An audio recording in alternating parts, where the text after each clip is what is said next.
ಕನ್ನಡ ಜಾಣೆ ನಮಸ್ಕಾರ. D K Shivakumar ಅವ್ರನ್ನ ಮುಖ್ಯಮಂತ್ರಿ ಮಾಡಿದ್ಯಾರು? ಕಾಂಗ್ರೆಸ್ ಹೈಕಮಾಂಡ? ಡಿ ಕೆ ಶಿವಕುಮಾರ್ ಬೆಂಬಲಿಗರ? ಸಿದ್ದರಾಮಯ್ಯನವ್ರು ಬಿಟ್ಕೊಟ್ರ? ಯಾವುದೂ ಅಲ್ಲ.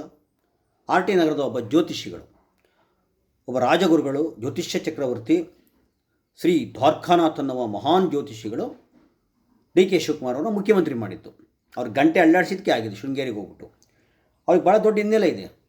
ಕರ್ನಾಟಕ ಕಂಡಂಥ ಒಬ್ಬ ಶ್ರೇಷ್ಠ ಮುಖ್ಯಮಂತ್ರಿಗಳಾದಂಥ ಶ್ರೀ ದೇವರಾಜ ಅರಸು ಅವ್ರನ್ನೂ ಸಹ ಇವರ ಅಪ್ಪನೇ ಮುಖ್ಯಮಂತ್ರಿ ಮಾಡಿದ್ದು. ಯಾರು? ದ್ವಾರಕಾನಾಥ್ ಅವರ ಅಪ್ಪ. ಅಷ್ಟು ಮಾತ್ರ ಅಲ್ಲ, ದೇವರಾಜ ಅರಸು ಅವ್ರಿಗೆ ಸ್ವರ್ಗದಲ್ಲಿ ಜಾಗ ಕೊಡಿಸಿದ್ದು ದ್ವಾರಕಾನಾಥ್ ಅವರ ಅಕ್ಕ, ಇವು ಸಹೋದರಿ.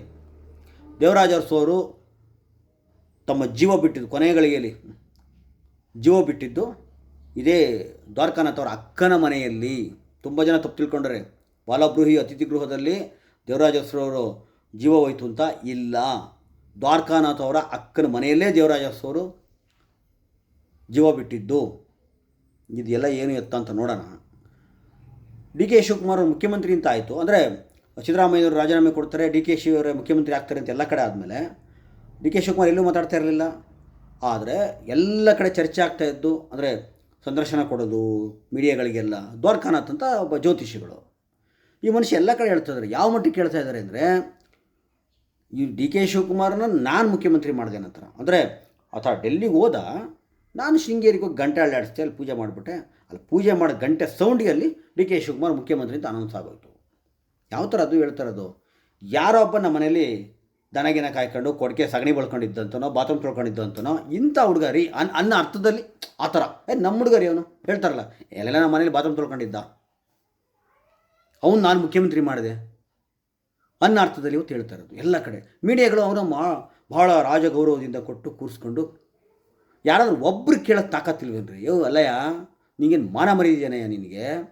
ಒಬ್ಬ ಕರ್ನಾಟಕದ ಮುಖ್ಯಮಂತ್ರಿ ಆಗಾರನ್ನ ನೀನು ಅವನು ಇವನು ನಮ್ಮ ಹುಡುಗ ಈ ಥರ ಕೇವಲ ಮಾತಾಡ್ತಿದೆಯಲ್ಲ, ಇದು ಸೌಜನ್ಯನ? ಇದು ಗೌರವ ಕೊಡೋ ರೀತಿನ? ನಿನಗೆಷ್ಟೇ ವೈಯಕ್ತಿಕ ಪರಿಚಯ ಶಿಷ್ಯ ಆಗಿರಲಿ ಮತ್ತೊಂದಾಗಲಿ ಏನು ಬೇಕಾರಾಗಲಿ, ಮನೆ ಒಳಗಡೆ ಅದು ಮನೆ ಒಳಗಡೆ ಒಬ್ಬ ಮುಖ್ಯಮಂತ್ರಿ ಅಂದರೆ ಯಾರಿಗೋ ಒಬ್ರಿಗಾಗಿರಲ್ಲ, ಇಡೀ ರಾಜ್ಯಕ್ಕಾಗಿರ್ತಾರೆ. ಒಪ್ತಾರೋ ಬಿಡ್ತಾರೋ, ಈಗ ನಾನು ಒಪ್ತೀನೋ ಬಿಡ್ತೀನೋ, ನನಗೆ ಮೋದಿ ಇಷ್ಟನೇ ಇಲ್ಲ, ಅದು ನಮಗೆ ಪ್ರಧಾನಿ ಅಲ್ಲ ಅಂತ ಹೇಳೋಕ್ಕಾಗುತ್ತಾ? ನಮಗೂ ಪ್ರಧಾನಿನೇ. ಡಿ ಕೆ ಶಿವಕುಮಾರ್ ಇಡೀ ಕರ್ನಾಟಕದ ಪ್ರತಿನಿಧಿಯಾಗಿರ್ತಾರೆ. ಒಬ್ಬರ ಬಿಡೋರು ಸೆಕೆಂಡ್ರಿ. ಮುಖ್ಯಮಂತ್ರಿ ಆ ಕುರ್ಚಿಗೆ ಇದೆಯಲ್ಲ, ಅದಕ್ಕೆ ಗೌರವ ಕೊಡಬೇಕಾಗುತ್ತೆ. ನೀನು ವೈಯಕ್ತಿಕ ಏನಾರ ಮಾತ್ಕೊಡು, ಸಾರ್ವಜನಿಕ ಬಂದು ಒಂದು ಗೌರವ ಕೊಡಬೇಕು ಅಂತ ಸೌಜನ್ಯ ಇಲ್ವಾ? ಇಡೀ ನಾಡಿನ ಪ್ರತಿನಿಧಿ ಅಂದರೆ ಇಡೀ ಕರ್ನಾಟಕ ಎಂತೆಂಥವ್ರು ಇರ್ತಾರೆ.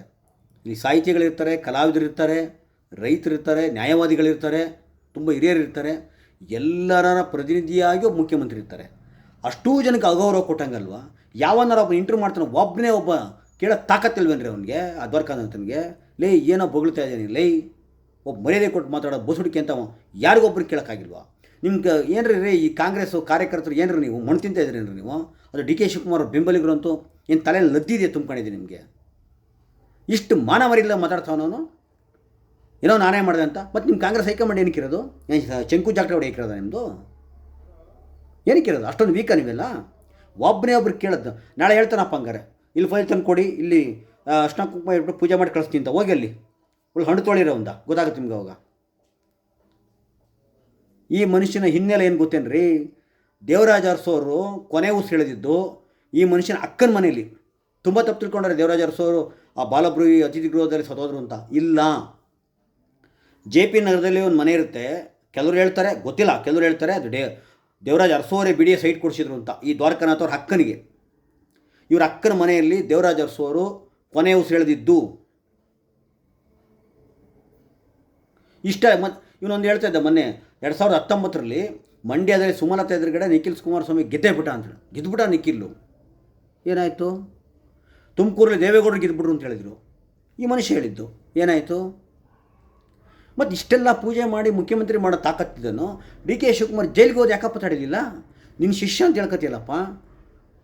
ಯಾವತ್ತೂ ಸಾರ್ವಜನಿಕವಾಗಿ ಕಣ್ಣಲ್ಲಿ ನೀರು ಹಾಕ್ತಿರೋ ಮತ್ತು ಬಂಡೆ ಅಂತ ಫೇಮಸ್ ಅಂತ ಡಿ ಕೆ ಶಿವಕುಮಾರು ಡೆಲ್ಲಿಲಿ ಕೂತ್ಕೊಂಡು ಅಯ್ಯೋ ನಮ್ಮ ಅಪ್ಪನಿಗೆ ಎಡೆಯಕ್ಕಾಗಲಿಲ್ಲ, ನಮ್ಮ ಅಪ್ಪನಿಗೆ ಎಡೆಯಕ್ಲಿಲ್ಲ ಅಂತೇಳಿ ಕಣ್ಣಲ್ಲಿ ಅಂಬು ಅಂತ ಹೊತ್ಕೊಂಡು ಕೂತಿದ್ರು. ಜೈಲಿಗೆ ಹೋಗೋದು ತಪ್ಪಿಸೋದು ತಾಕತ್ತು ನಿಂಗೆ ಯಾಕಿರಲಿಲ್ಲ ಅಲ್ವಾ?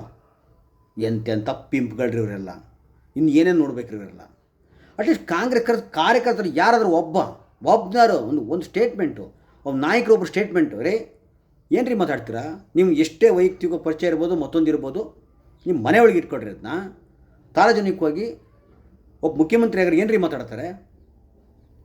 ಇವನು ದ್ವಾರಕಾನಾಥ್ ಅಷ್ಟೇ ಅಲ್ಲ, ತುಂಬ ಜನ ಇನ್ನೊಬ್ರು ಇದ್ದಾರೆ, ಅವ್ರ ಧ್ವನಿ ನೋಡ್ರಿ ಗಂಡಸು, ವೇಷ ನೋಡ್ರಿ ಹೆಂಗಸು, ಅವರು ಹಂಗೆ ಹೇಳ್ತಾರಲ್ಲಿ. ಅವನು ಕರೆದಿದ್ದ, ಅವನು ಡಿ ಕೆ ಶಿ ಕರೆದಿದ್ದ, ಅವನಿಗೆ ಹೇಳಿದ್ದೆ. ಇವರೆಲ್ಲ ಸಂಸ್ಕೃತಿ ಬಗ್ಗೆ ಮಾತಾಡೋರು, ಸಂಸ್ಕಾರದ ಬಗ್ಗೆ ಮಾತಾಡೋರು. ಯಾವ ಸಂಸ್ಕೃತಿ, ಯಾವ ಸಂಸ್ಕಾರ ನಿಮಗೆ? ಅಂದರೆ ತೋರಿಸ್ಕೋಬೇಕು, ನನ್ನಿಂದ ಆಗಿರೋದು, ನನ್ನ ಶಿಷ್ಯ, ನೆಕ್ಸ್ಟ್ ಎಲ್ಲ ಭಕ್ತು ಓಡ್ ಬರ್ಬೇಕಲ್ಲ, ಇಲ್ಲಿಗೆ ಗಂಟು ತಂಡು ಓಡ್ ಬರಬೇಕಲ್ಲ. ಮುಖ್ಯಮಂತ್ರಿನೇ ಮಾಡಿದ್ದಾರೆ ಇವರು, ಇನ್ನು ಮರಿ ಪುಡಿ ರಾಜಕಾರಣಿಗಳಿದಾರಲ್ಲ ಇವರೆಲ್ಲ, ಓಡೋಗ್ಬೇಕಲ್ಲ ಇವರೆಲ್ಲ. ಯಾಕೆ ನಿಂಬೆಹಣ್ಣು ಪೂಜೆಗಳೆಲ್ಲ ಏನು ರೇವಣ್ಣನಿಗಿಂತ ನಿಂಬೆಹಣ್ಣು ಪೂಜೆಗಳಿಗೆ ಗಿರಾಕಿ ಕೇಳಿದ್ರಿ? ಚಪ್ಪಲಿ ಹಾಕೊಂಡು ವಿಧಾನಸೌಧಕ್ಕೆ ಬಂದಂಥ ರೇವಣ್ಣ ಮಗನ ಜೈಲಿಗೆ ಹೋಗಿ ತಪ್ಸೋಕ್ಕಾಯ್ತಾ? ಇನ್ನೊಬ್ಬ ಉದಯಟಿಲೊಬ್ಬ ಜ್ಯೋತಿಷ್ ಹೇಳ್ತಿದ್ದ ಫಸ್ಟು, ಅವನ ಮಗಳು ಯಾವುದೋ ಇನ್ನೊಂದು ಜೊತೆ ಓಡೋದ್ಲು. ಅದೆಲ್ಲ ಗೊತ್ತಿರಲ್ಲ ಇವ್ರಿಗೆ, ಗೊತ್ತಿರಲ್ವೇನ್ರಿ?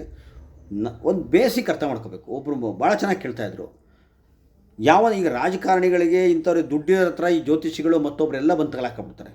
ಈ ತಲೆಡಿಯವ್ರಿಗೆ ಇವ್ರಿಗೆ ಯಾವ ವ್ಯತ್ಯಾಸ ಇಲ್ಲ ರೀ, ಪಿಂಪ್ಗಳೇ ಇವರೆಲ್ಲ ಒಂದು ರೀತಿ ಹೇಳಬೇಕು ಅಂದರೆ. ಒಬ್ಬ ರಾಜಕಾರಣಿ, ಉದಾಹರಣೆ ಡಿ ಕೆ ಶಿವಕುಮಾರ್ ಅವರು ತಗೊಳ್ಳಿ. ಇವರು ರಾಜಕೀಯ ಬೆಳವಣಿಗೆ ಸಂದರ್ಭದಲ್ಲಿ ನಾನು ಕೇಳೋದು, ಇವರು ಅಲ್ಲಿ ತಾಲೂಕ್ ಪಂಚಾಯತ್ ನಿಂತಿದ್ರು ಅನಿಸುತ್ತೆ, ಅಥವಾ ರಾಜಕಾರಣ ಮಾಡೋಕ್ಕೆ ಶುರು ಮಾಡಿದಾಗ, ಇವರು MLA ಆದಾಗ ಇವ್ರು ಇದ್ರು ಅಂದ್ಕೊಂಡ್ರ? ಪ್ರತಿಯೊಬ್ಬ ರಾಜಕಾರಣಿಯಾಗಲಿ ಅವನು ಬೆಳೆಯುವ ಹಂತದಲ್ಲಿ ಅವನದೇ ಶ್ರಮ, ಅವನ ದುಡ್ಡು, ಅವನ ತಂತ್ರ, ಅವನ ಕುತಂತ್ರ, ಅವನ ಸ್ಕಿಲ್ಲಲ್ಲಿ ಅವನು ಬೆಳೆದಿರ್ತಾನೆ. ಜನ ಬೆಳೆಸಿರ್ತಾರೆ ಅಲ್ವಾ? ಅವ್ನು ತಂತ್ರ ಮಾಡ್ತಾರೋ ಕುತಂತ್ರ ಮಾಡ್ತಾರೋ ಅವನ ಬೆಳವಣಿಗೆ. ಅವಾಗ ಯಾವ ಜ್ಯೋತಿಷಿ ಪುಡಂಗಳು, ಯಾವ ಬೇವರ್ತಿಗಳು ಇರಲ್ಲ. ಇವನು ಬೆಳೆದ ಮೇಲೆ, ಅಧಿಕಾರ ಬಂದ ಮೇಲೆ, ದುಡ್ಡು ಬಂದ ಮೇಲೆ ಈ ಎಲ್ಲ ತಲೆ ಹಿಡಕರು ಸೇರ್ಕೋತಾರೆ. ಇವ್ರು ಹಿಂಗೆ ಕರಿಬೇಕ್ರಿ, ಇದಕ್ಕಿಂತ ಬೇರೆ ಪದ ಬಳಸೋಕ್ಕಾಗಲ್ಲ ಇವ್ರಿಗೆ, ಯಾವ ಪದನೂ ಬಳಸೋಕ್ಕಾಗಲ್ಲ. ಈ ಅಧಿಕಾರ ಬಂದ ಮೇಲೆ, ದುಡ್ಡು ಬಂದ ಮೇಲೆ ಈ ಪಿಂಪ್ಗಳು ಬಂತಾರೆ, ಅಲ್ಲಿ ಗಂಟೆ ಇರಲ್ಲ ಇವರೆಲ್ಲ. ಆ ಕಾಮನ್ ಸೆನ್ಸಾರು ಇವ್ರು ರಾಜಕಾರಣಿಗಳಿಲ್ವೇನ್ರಿ ಸ್ವಲ್ಪನಾದರೂ? ನಿಮ್ಮ ಬೆಳವಣಿಗೆ ಟೈಮಲ್ಲಿ ಇರಲಿಲ್ಲಪ್ಪ ಇವರೆಲ್ಲ. ನಿಮ್ಮ ಶ್ರಮದಲ್ಲಿ ಬೆಳೆದಿದ್ದೀರಾ, ನಿನ್ನ ದುಡ್ಡು ನೀನು ಸಾಲ ಮಾಡಿದ್ಯೋ, ಸೂಲ ಮಾಡಿದ್ಯೋ, ಕೊಳ್ಳೆ ಹೊಡೆದಿದೆಯೋ, ಯಾರನ್ನ ತಲೆ ಹೊಡೆದಿದೆಯೋ, ಏನು ಮಾಡಿದೆಯೋ ಗೊತ್ತಿಲ್ಲ, ನಿನ್ನ ಸ್ಕಿಲ್ಲಲ್ಲಿ ಬೆಳೆದಿರ್ತೀಯ. ಬೆಳೆದು ಬಂದಮೇಲೆ ಈ ಬೇವರ್ಸಿಗಳೇ ಹಾಕಬೇಕು. ಎಲ್ಲಿದ್ರು ಇವರೆಲ್ಲ? ಒಂದು ಬೇರೆಯವರಿಗೆಲ್ಲ ನೀತಿ ಹೇಳೋರು, ಶಾಸ್ತ್ರ ಹೇಳೋರು, ಜ್ಯೋತಿಷ್ಯ ಹೇಳೋರು, ಸಂಸ್ಕಾರ ಹೇಳೋರು, ಪೂಜೆ ಮಾಡೋರಂಥವರೆಲ್ಲ ಸಾರ್ವಜನಿಕರು ಹೆಂಗೆ ಮಾತಾಡೋದು ಗೊತ್ತಿಲ್ವಾ? ಬಂದು ಹೇಳಿ ನೋಡೋಣ. ದೇವರಾಜ ಅರಸು ಎಲ್ಲಿ ಸತ್ರು ಅಂತ ಹೇಳ್ಬಿಟ್ಟು, JP ನಗರದಲ್ಲಿ ನಿಮಗೆ ನಾಗಮೋಹನ್ ದಾಸರಿಗೆ ಗೊತ್ತಲ್ಲ, ವಿಶ್ರಾಂತ ನ್ಯಾಯಮೂರ್ತಿಗಳು, ಅವ್ರ ಮನೆ ಎದುರುಗಡೆ ಒಂದು ಸೈಟು, ಇದೇ ದ್ವಾರಕಾನಾಥ್ ಅವರ ಅಕ್ಕ ಇದ್ದು ಸೈಟು. ಆ ಮನೇಲಿ ದೇವರಾಜ ಅರಸು ಸತ್ತಿದ್ದು. ಆ ಯಮ್ಮನ ಮದುವೆನೇ ಆಗಲಿಲ್ಲ, ಕೊನೆವರೆಗೂ ಮದುವೆ ಆಗಲಿಲ್ಲ. ಕೊನೆಗೆ ಅವ್ರ ಅಕ್ಕ ತಮ್ಮನ ಕೊಟ್ಟು ಹೋಗ್ತಾಳೆ. ಇವತ್ತಲ್ಲಿ ಒಂದು ಸ್ಕೂಲ್ ಆಗಿದೆ, Ravishankar art of living, Ravishankar ಇಲ್ಲ, ಆತ ಸ್ಕೂಲ್ ಮಾಡಿದಾರಲ್ಲಿ. ಇವು ಸತ್ಯಗಳೆಲ್ಲ ನಿಮ್ಮ ಶ್ರಮದಿಂದ ಆಗಿರ್ತಾರೆ. ಇವನು ಯಾರ ಬರ್ತಾನೆ ಕತೆ ಹೊಡಿತಾನೆ. ಇಂಥ ಮೂರ್ಖಾಸಿನ ಜ್ಯೋತಿಷಿಗಳಿಗೆ ಬೆಲೆ ಕೊಡಬೇಕೇನ್ರಿ? ಈಗ ಉದಾಹರಣೆ, ಮಗ IPS ಆಗಿರ್ತಾನೆ, ತಂದೆ ಕಾನ್ಸ್ಟೇಬಲ್ ಆಗಿರ್ತಾರೆ. ಸ್ಟೇಷನಲ್ಲಿ ಒಂದೇ ಸ್ಟೇಷನಲ್ಲಿ ಇರ್ತಾರಪ್ಪ. IPS ಅಧಿಕಾರಿ ನನ್ನ ಮಗ ಅಂತ ಹೇಳ್ಬಿಟ್ಟು ತಂದೆ ಹೋಗಲ್ಲ ಬರಲ್ಲ ಮಾತಾಡ್ತಾರೇನ್ರಿ? ಮನೆ ಬಂದಮೇಲೆ ಅಪ್ಪ ಮಗನೇ, ಅಲ್ಲಿ ಹೋಗೋ ಬಂದಲೇ ಮಾತಾಡ್ತಾನೆ. ಅವನ ಅಪ್ಪಂಗೆ ಏನು ಗೌರವ ಕೊಡಬೇಕು ಕೊಡ್ತಾನೆ. ಇಲ್ಲಿ ಬಂದಾಗ ನೀನು ಜ್ಯೋತಿಷಿ ಇರ್ಬೋದು, ನೀನು ಆತ್ಮೀಯ ಇರ್ಬೋದು, ಏನು ಬೇಕಾದ್ರೂ ಇರ್ಬೋದಪ್ಪ, ನಿನ್ನ ಮನೆ ಒಳಗೆ ಕರ್ಕೋ. ಈ ಪೂಜೆಗಳಿಂದ, ಇದರಿಂದ ಮತ್ತೊಂದರಿಂದ ಯಾವ ಪುಟ್ಕೋಸಿನೂ ಆಗಿರಲ್ಲ.